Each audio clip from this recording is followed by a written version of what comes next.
Tonight, new revelations from Capitol Police that an FBI report warning of a violent war at the Capitol on January 6th was relayed to Capitol Police headquarters one day before the violent insurrection, but it was never seen by the department's leadership. How can you not get that vital intelligence on the eve of what's going to be in a major event? I know that's something that's going to be looked at. I think that information would have been helpful to be aware of. The Washington Post reported last month that the FBI bulletin quoted individuals saying, "Be ready to fight. Go there ready for war. We get our president or we die." But Stephen Sund, who stepped down as Capitol Police Chief days after the insurrection, said he was only made aware of the report yesterday. Sund stressed it was just raw intelligence, but D.C.'s acting police chief said more should have been done to alert officials at the Capitol. I would certainly think that something as violent as an insurrection in the Capitol would warrant, a phone call or something. Sund said even the intelligence that was relayed did not forecast the destruction that followed.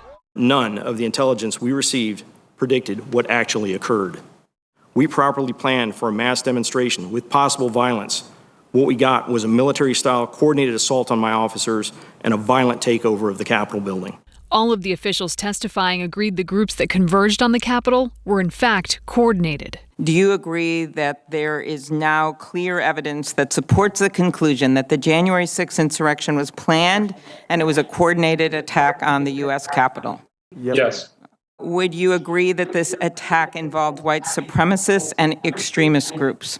Yes. The most pressing questions surrounded the delayed deployment of the National Guard, which former Chief Sund said was initially held up because he needed an emergency declaration from the Capitol Police Board. Chief Sund was pleading for the deployment of the National Guard. And in response to that, there was not an immediate yes. I was just stunned that, I have officers that were out there literally fighting for their lives. And, we're kind of going through, what seemed like an exercise to really check the boxes. Many on the Capitol Police Force are still feeling the effects of the breakdowns that day. I received chemical burns to my face that still have not healed to this day. Of the multitude of events I've worked in my nearly 19-year career in the department, this was by far the worst of the worst. We could have had 10 times the amount of people working with us, and I still believe the battle would have been just as devastating. As an American and as an Army veteran, it's sad to see us attacked by our fellow citizens.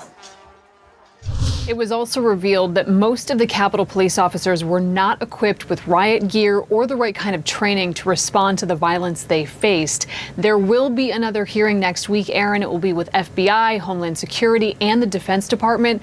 And there's certain to be a lot more inquiries and maybe answers about why it took so long to get the National Guard troops to respond to the Capitol.